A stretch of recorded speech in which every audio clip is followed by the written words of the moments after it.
in 2016 we conducted a survey here in Italy, which objective was to understand family attitudes connected to the use of digital devices. And from the collected data, it emerged that 33% of parents of children age 0-12 months and 57% of parents of children age 24-36 months use frequently the smartphone as a babysitter.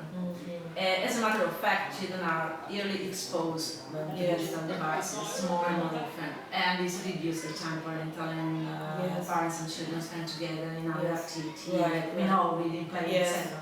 But moving from this data, and if we do nothing, what can happen to the children's brain and how it changes? This is a very difficult question because the data we do not have in a comprehensive way. We do have some interesting data from pediatric neurologists about parents who read to their children a lot versus not. And that shows that the language areas are being much more activated in those babies whose parents are reading to them. Now, that same researcher, John Hutton from Cincinnati, then conducted a research study, and he wanted to know, it's not the answer to your question, but he wanted to know, so what does the brain do when it's listening to the parent and seeing it, so just like what we would do when we read, or just hear it, or see it all, but no parent, but they'd see everything on the screen. There was no question. The brain was most activated when the parent was reading. Second most active was only audio, and only third was the video of the digital screen. This ties into guidelines by the pediatricians in the United States. And I work with one of them, and they are convinced that we should not have digital screens before. First they said 2, and there was too much pushback. So now it's 1.5. And this is based on the research that we know that the children's attention is changing, that they are becoming so accustomed to rapid, continuous stimulation that they aren't content with just exploring, inventing, there's various kinds of boredom. The kind of boredom that children on screens have is, I have to have more stimulation. The kind of boredom that we all had was, okay, now what? Let's go do something, let's invent something, let's create something, let's do something. But this is a stultifying form of boredom.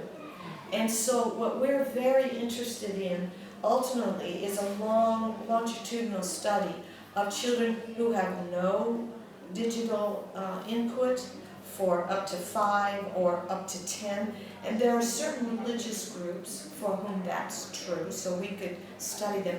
But right now, the absolute research that would answer your question is only available in fragments. You put the fragments together and you say, I would say to parents, just as I say here, try hard not to do anything but have it available like a teddy bear the first 2 years. Not much. Never as a babysitter. You begin to, the parent begins to depend on that. There's always something to do when you are a mother or a father. It's harder. It's so much harder when there's that little thing that occupies.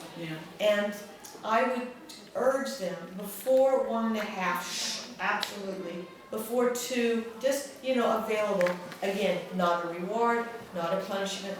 And between 2 and 5, a reasonable 20 minutes to an hour, because the kids who are in preschool are seeing it there.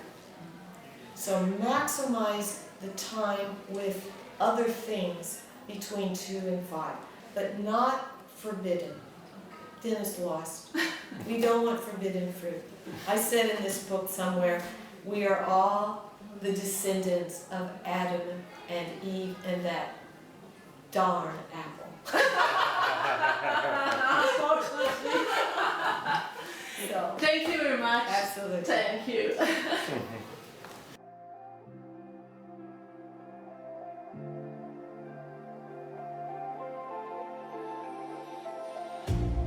You hurt me, you did, several times. It hurts to admit that we're no different. I find it hard to commit, but you don't even try. Still I'm better with than without.